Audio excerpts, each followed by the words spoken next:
Hello, my good people. Eric here, and I'm back again with another book review. I'm going to be reviewing the third novelette. I think that's accurate. Third novelette of the Murderbot Diaries, Rogue Rogue Protocol by Martha Wells. So this will be an all-encompassing review, as in I'm going to do spoiler-free for a couple minutes, general thoughts, what I thought about, whatever. And then I'm going to go to spoilers if I have that much to say. So, half and half, 50, whatever, 50-50 here, spoiler free review. 150 pages, 100 or 160, 159 pages. Immediate thoughts. You know, this third installment did not disappoint. I don't think it was as strong as the last one, mainly because of the incredible side character that was Art, the a-hole research transport. So, not nearly as strong of uh, second characters, whatever, in this third installment, but still equally enjoyable to me. We follow the human construct, Murderbot himself, pretty much continuing on his journey. It starts immediately where the second book left off. And I love how they referenced Art, so nothing was forgotten. That's one of the things I continually love, is these journeys, these episodic journeys that Murderbot's taking are not, they're not lost. They're not super episode. They don't end with that book. All the material that we've read up until now is referenced in each book. He goes back, he plays on that experience that he's had in those adventures that he's taken. And I love it. I love it. I love it. I love this writing style that Martha Wells does. I'll say it, and I'll say it 100 times. I love Murderbot. He is such a unique character. His introvertedness, for being a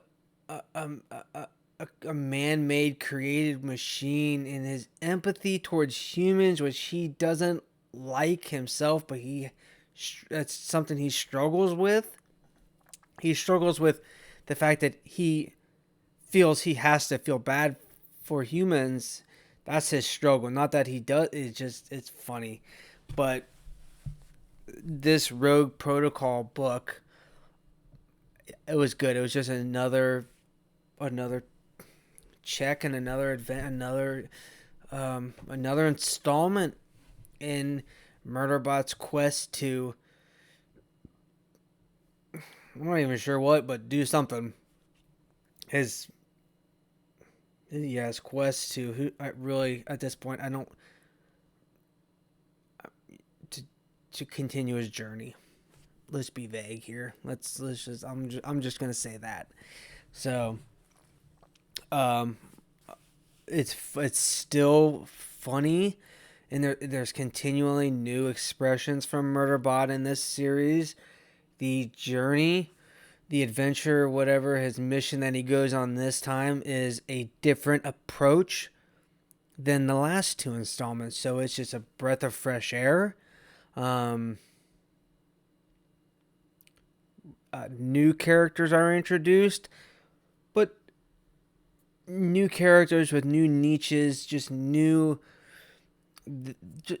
personalities, new ways that Murderbot can interact with these characters. So it's all around a new experience, and it's just it's a great installment in and of itself. And you learn a little bit more about Murderbot's character a little bit, and you learn about these side characters and who they are and Murderbot's interaction with them. So, if you've made it past the second book, really the only thing I can say is you will enjoy the third book. I read it in a day and it was incredibly enjoyable. Truly, I love Murderbot. I didn't even read what are the reviews. One of the most humane portraits of a non-human I've ever read by Anna Lee Newitz.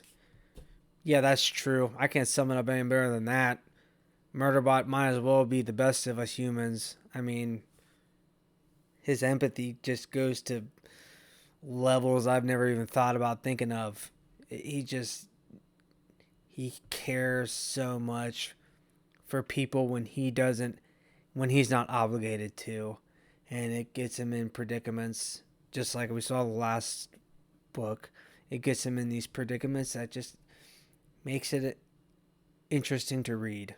So, with that, spoilers ahead. So, Arnold Holt, beware. Yeah. Really, I don't think I can expand much on the non-spoiler impression I had. Not as good as art, but I did like, or even the scientists. Oh gosh, what was the science? I'm never gonna be able to find it in this book. I'd have to look in the first one. Oh man, I put the cover on backwards here. What was the scientist? The main scientist that he was doing all this for. So the main human character he was doing all this for was pretty Annalee or Abilene or something like that. I don't even know how to pronounce Abene. I'm gonna say Abene. I like Abene. Abene is what I'm going with. I like that name. Abene was just another. She was just a very, I guess, a smart character. So that was nice, But I liked the plot of this. It was very fast paced. Murderbot went in there. I don't know what he was doing, but he cares. Dr. Mensa, that's her name. Yes, one for Eric. I remembered.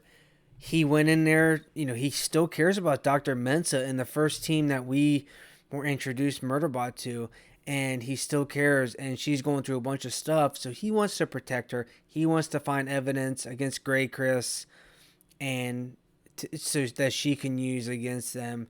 And so that's his mission, and I love it that he cares so much that he's willing to go through all of this BS, just sacrifice so much time and harm to himself because he cares about Dr. Mensa, who gave him his freedom, essentially. And that's what this is all about. He's going to go and try to uncover some shady material that can help her out in whatever she's doing right now. But so he fakes his way onto this ship, and I love how we've got the first transport ship, then we got Art, and now we got this one. But he's with humans now. I love the whole scene where he had to act as security guard, and these people are complaining over wrappers over the on the ground, and it would take 1 minute to break their hand if he had to break all the bones in their hand if he had to get them under control. I love it. I love Murderbot. It's a sense of humor, but it's just practicality. Yeah. If you don't stop fighting over this gum wrapper that you've littered or this extra pudding cup that you take, I'm going to break every bone in your body within the next minute. So stop. I love it. But so he does that, meets this, gets off the ship, and just kind of is infiltrating this planet, this desolate planet, and pretty much hacks his way onto this. I don't want to say this planet, but from the ship, hacks his way into the systems to figure out what's going on. Meets a humanoid bot called Miki that he pretty much is friendly to and hacks his way into, and figures he doesn't want to do too much in the way of getting in its head. So he is friendly and creates this whole backstory about Consultant Rin. And she's just so friendly. All she's known is good humans who treat her like a pet, but treat her like a friend. And that's what she doesn't know what evil is or anything close to it, bad, whatever. So he's Consultant Rin. He's there for extra security. He lies his way onto this. Lies his way into its trust, and I love how he compares her to Art. Like, this must be what Art felt like when Art was in Murderbot's head, because this is what Murderbot feels like in Miki's head. He's just way more sentient, way more knowledgeable. She's just so ignorant, doesn't know anything, doesn't really know much about the world. I love it. But he makes friends with her, and she's friends with Abenine, and all the other scientists who are also there to figure out kind of like what's going on with this planet.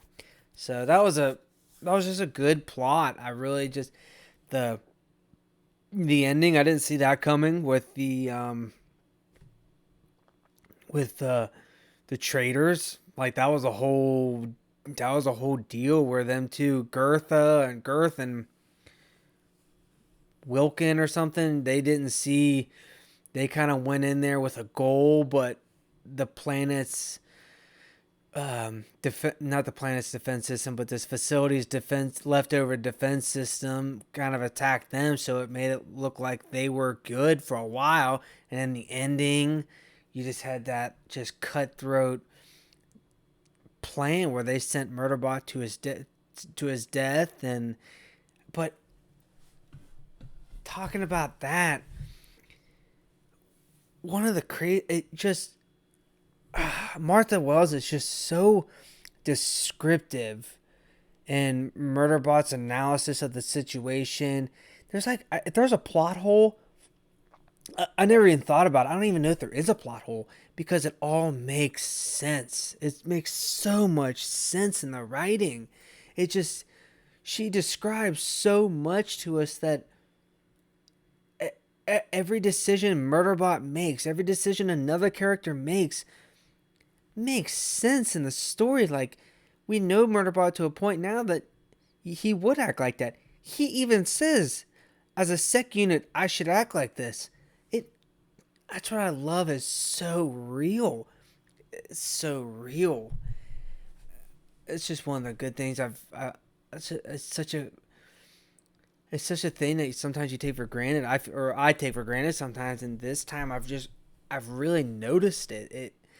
It really shines through in my opinion, that it all makes sense. It is so tactful on the plot, on the small details of getting, hacking into one of them drones and hacking into the program, and then pretty much getting into that system and hacking the rest of the drones, or hacking the armor and finding the command and telling it to stop, and just the details are unbelievably rich. I kind of had a hard time picturing the world. Now that I'm looking at the cover, that definitely helps to picture what I was imagining, the big dome and stuff. But the details are it's just unfathomable. So Yeah, really. The characters were good. Miki, his Murderbot's superiority over her, Murderbot's tact, tactic prowess, operation prowess, and how he's able to outmaneuver and outsmart people who are better than him. Um, it really comes to a head in this book, or that I remember. It really just, I mean, he's Murderbot's just smart. He just knows what's up. He just knows how to outwit machine and human alike. And so another good ending. I just Murderbot came and conquered, got what he wanted, and dipped out before anyone really took note that he was a rogue sec unit. As far as they're concerned, gone. He is he is in deep space out there floating. Just yeah, just another piece of trash out there. So we know differently. Um, and I'm looking forward to the fourth book in the series, and I have found out that there is more novels. I think three more that I will be ordering here sometime eventually. But I got one more book to go. So yeah, I just Murderbot continuously impresses me. Continuously is a page turner and an engaging story, and each book we just find out more. It just layers of the onion are peeled, and we find out a little bit more about his personality and his mannerisms towards different life forms, and it's constantly interesting. So this was a good story from beginning to end. No complaints. Not the side characters weren't as strong, but I don't know how easily art can be able to beat. That's my bar. Art is up here. Art's a hard one, but I am super excited to figure out the next challenges Murderbot's going to face. So, with that, I will stop the review here. Let me know what you think in the comments if you liked the book or not. And yeah, until the next video.